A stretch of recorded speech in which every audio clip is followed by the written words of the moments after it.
Hello guys, welcome to future bytes. आज हम बहुत ही इंटरेस्टिंग टॉपिक के बारे में समझेंगे। स्टैटिक एंड डायनेमिक वेबसाइट्स होती क्या है। स्पेशली जब भी आप कोई न्यू प्रोजेक्ट क्रिएट करते हैं या वेबसाइट क्रिएट करते हैं तो आपको समझना होता है कि आपके लिए कौन सी वेबसाइट सूटेबल होगी, स्टैटिक वेबसाइट या डायनेमिक वेबसाइट। एक्चुअली क्लाइंट की रिक्वायरमेंट को समझना थोड़ा मुश्किल होता है कि उसे एक स्टैटिक वेबसाइट चाहिए या डायनेमिक वेबसाइट चाहिए। तो सबसे पहले हम समझते हैं स्टैटिक वेबसाइट्स होती क्या है। स्टैटिक वेबसाइट वह वेबसाइट्स होती है जिसके अंदर आपने जो कंटेंट फिक्स कर दिया है वो दोबारा चेंज नहीं कर सकते, मतलब उसको आप दोबारा अपडेट नहीं कर सकते। जैसे आपने नोटिस किया होगा कि कई वेबसाइट ऐसी होती है जिनको आप ओपन करते हैं उनके बाद भी उनका कंटेंट सेम ही रहता है। उनको चाहे से आप आज ओपन करें या 1 साल बाद ओपन करें, उनका कंटेंट रिमेन सेम ही रहता है। स्टैटिक वेबसाइट का क्लियर लॉजिक है कि कंटेंट हमेशा फिक्स्ड ही रहता है, वो कभी भी चेंजेबल नहीं होता है। एक बार आपने जो फिक्स कर दिया वो हमेशा सेम ही रहेगा। एग्जांपल से समझते हैं, जैसे आप किसी फोटोग्राफर या वेडिंग प्लानर के लिए कोई वेबसाइट क्रिएट करते हैं, तब आप उसके अंदर कोई कंटेंट ऐड करते हैं जैसे कि फोटोज, डिस्क्रिप्शन एंड उसके बारे में कोई डिटेल्स,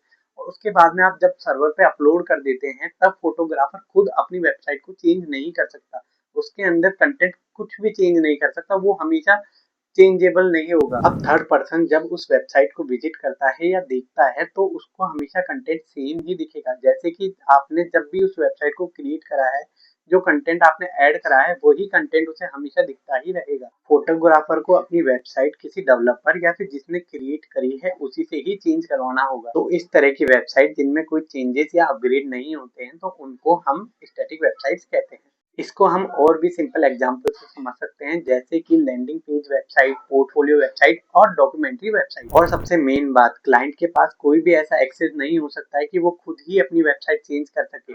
उसको हमेशा डेवलपर पे डिपेंड होना पड़ेगा या फिर उसको खुद ही डेवलपमेंट सीखना पड़ेगा। और गाइस, इसके जस्ट अपोजिट होती है डायनेमिक वेबसाइट। डायनेमिक वेबसाइट को हम सिंपल एग्जांपल से समझ सकते हैं, Amazon.com के एग्जांपल। आपने देखा होगा कि जब भी आप अमेजोन की वेबसाइट को विजिट करते हैं तो वहां पे जो प्रोडक्ट बैनर आते हैं वो हमेशा चेंज होते हैं। ऐसा कैसा पॉसिबल होता है? और जब भी आप अमेजन की वेबसाइट को रिफ्रेश करते हैं या फिर ब्राउजर को बंद करके ओपन करते हैं तो आप देखते होंगे कि वहां पर हमेशा प्रोडक्ट और बैनर चेंज ही दिखते हैं। इन वेबसाइट में कुछ भी स्टैटिक नहीं होता है, आप अपने अकॉर्डिंग ही उनको चेंज कर सकते हैं। कुछ भी, जैसे कंटेंट हो गया, डिस्क्रिप्शन हो गया, इमेजेस, बैनर, सब कुछ डायनेमिक होता है, सब कुछ आपके ही हाथ में होता है। तो जिन भी वेबसाइट्स में ये चेंजेस होते हैं या ऑटोमेटिक अपडेट्स होते हैं, उन वेबसाइट्स को हम डायनेमिक वेबसाइट्स बोलते हैं। एग्जांपल के लिए हम ले सकते हैं कि जैसे एडवर्टाइजमेंट वेबसाइट, सोशल वेबसाइट जैसे कि आपके Instagram, Facebook and e commerce website. और हम अब इनके डिफरेंस के बारे में जानते हैं। Static website as compared to dynamic website जल्दी लोड होती है क्योंकि इसके अंदर कंटेंट जो होता है वो फिक्स्ड होता है।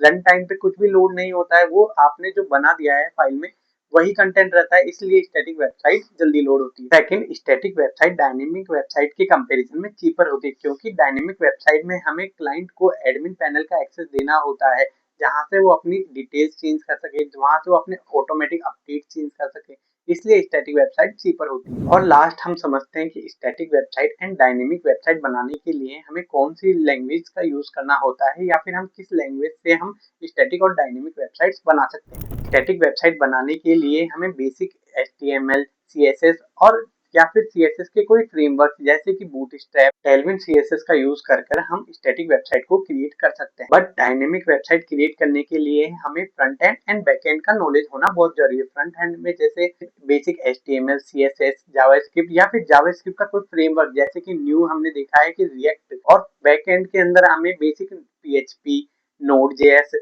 इनकी जरूरत होती है। बट हमें कनेक्टिविटी बनाने के लिए डेटाबेस भी चाहिए। डेटाबेस जैसे कि SQL हो गया, अपना MongoDB, इनकी जरूरत होती है। अगर आप लर्निंग स्टार्ट कर रहे हैं तो आपको स्टैटिक वेबसाइट से स्टार्ट करना चाहिए। अगर आप धीरे धीरे उसको इम्प्रूव करके डायनेमिक वेबसाइट के लिए जाते हैं तो आप वेब डेवलपमेंट को कंप्लीट समझ सकते हैं। So thank you, I hope आपका ये कंसेप्ट क्लियर हुआ हो। अगर आपको ऐसा लगता है तो इस वीडियो को लाइक करें एंड इससे रिलेटेड कुछ भी इश्यू या फिर आपको लगता है कुछ प्रॉब्लम है तो कमेंट करें। और ऐसे ही सिंपल कोडिंग कंसेप्ट को सीखने के लिए future byte the new tech को सब्सक्राइब करें।